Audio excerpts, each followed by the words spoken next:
Hai, Assalamualaikum dan salam sejahtera. Bertemu lagi dalam satu lagi episod Pocok Niaga. Setiap kali merancang mana-mana majlis, tak kisahlah majlis perkahwinan, majlis ulang tahun ataupun mana-mana majlis korporat, sudah pasti soal tetamu menjadi keutamaan. Dan jangan salah sangka, kali ini kita bukan nak bercakap mengenai mana-mana majlis, tetapi satu potensi perniagaan di sebalik ke semua majlis ini, iaitu kad jemputan.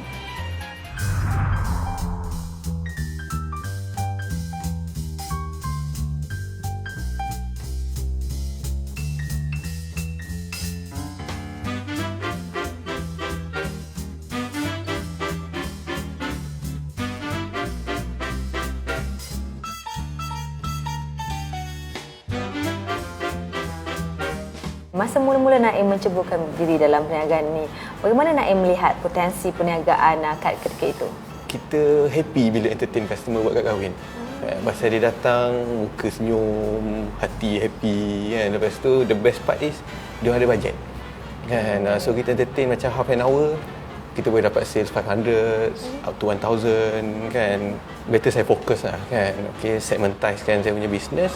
Pilih produk apa yang betul-betul saya nampak macam boleh bagi value yang baik untuk perniagaan saya. Kat Malaysia tak ada lagi kad kahwin yang ada jenama. Dia fikir macam jenama apa mestilah kena dekat. Maksudnya macam-macam lah. Kad seri, kad indah lah apa benda kan. Tiba-tiba kita tengok macam okey, kad lawa. Kenapa lawa? Kita nak kad tu kad yang paling cantik. Jadi kita letak satu cabaran sebenarnya pada kita sendiri. Yang kita letakkan kita punya brand name tu satu jenama yang kuat dan paling cantik. Jadi produk kita kena represent kita punya jenama.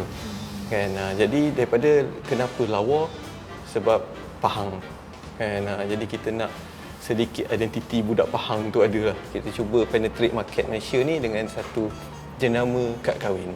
Apa sebenarnya keunikan kalau tengok kedai-kedai kad kahwin atau kad jemputan yang lain berbanding dengan kedai kadlawa.com? Yang pertama ialah kita cuba fokus on user experience. And kita nak customer masuk kat kedai kita ada bau dia, bau kad lawa, kita display kad dengan cara yang mudah untuk customer tengok kan. Kemudian kita presentkan kad kita dengan tema-tema kan. Jadi kita cuba bagi satu experience pada kita punya user, sebab kita cerita ni customer yang nak sekali seumur hidup. Jadi biarlah sekali seumur hidup tu, bila dia masuk ke kedai kita untuk buat kad kahwin tu, dia ingat experience tu.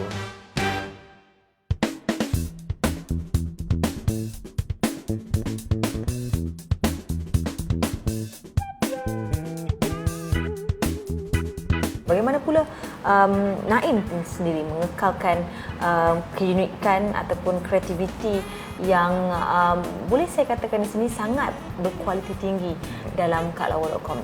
Kita sentiasa jadikan sumber-sumber daripada internet, daripada pengeluar-pengeluar kad lain. Untuk jadi yang paling baik, kita kena sentiasa tengok contoh yang lebih baik yang ada kat luar sana.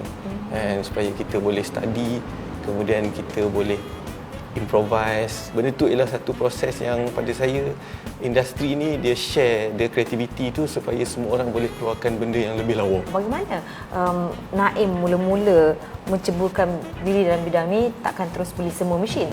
Bagaimana mula-mula sedikit-sedikit membeli peralatan untuk menubuhkan kadlawa.com? Kita mulakan dengan modal 10,000 sebenarnya.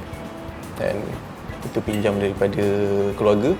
Dan kemudian kita sewa mesin pertama. Mesin pertama kita tak beli, kita cuma sewa saja dengan kita ada satu komputer. Dan yang sebenarnya yang kisah lebih tu lagi ialah saya mula berniaga dalam keadaan blacklist sebenarnya. Sehinggalah selepas 3 tahun tu kita berjaya kumpul sedikit modal, kita selesaikan dengan hutang-hutang lama tu.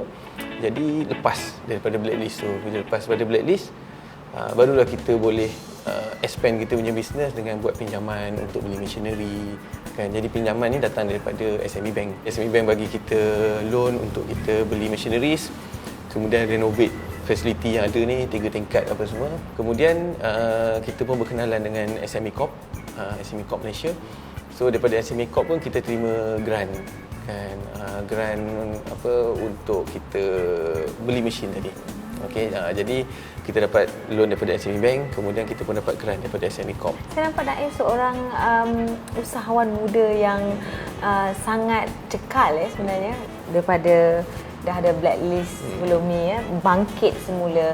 Apa yang boleh Naim katakan kepada usahawan-usahawan muda yang juga mungkin dah blacklist dulu tapi mungkin patah semangat?